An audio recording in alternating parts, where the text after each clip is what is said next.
Hello everyone, আসসালামু আলাইকুম। আজকে চলে আসলাম নতুন একটা ভিডিও নিয়ে, যেখানে আমি একটা আলুর চপ বানিয়েছিলাম। কিন্তু বুঝলাম না, আসলে আপনাদের ভিডিও ভালো লাগে না, এটাও এক ধরনের সমস্যা। ভিডিও ভালো লাগতেছে, এটাও এক ধরনের সমস্যা।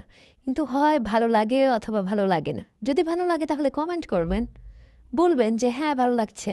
আর যদি ভালো না লাগে তাহলেও কমেন্ট 哎呦我的 করবেন 妈！যে ভালো লাগছে না, অন্য কিছু ভিডিও দেন। তাহলে তো বুঝতে পারি অ্যাটলিস্ট যে আপনারা দেখছেন, অ্যাটলিস্ট এআই দেখতেছে না, মানুষই দেখতেছে এবং কমেন্ট করতেছে। যাই হোক, বাদ দিয়ে সব কথা। ফার্স্টে আমি কিছু তেল দিয়ে নিচ্ছি, তেলটা একটু গরম হওয়ার জন্য ওয়েট করব। দেন হচ্ছে আমার আলুর চপটার যে আলু ভর্তাটা, সেটাকে আমি কোট করে নেব, চ্যাপটা চ্যাপটা করে কোট করে নেব। দেন হচ্ছে একটার পর একটা দিয়ে দেব।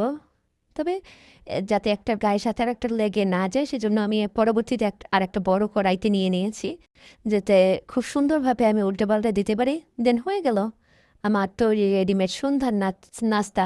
আপনি চাইলে আপনার বাসার জন্য করতে পারেন। ধন্যবাদ সবাইকে, আসসালামু আলাইকুম।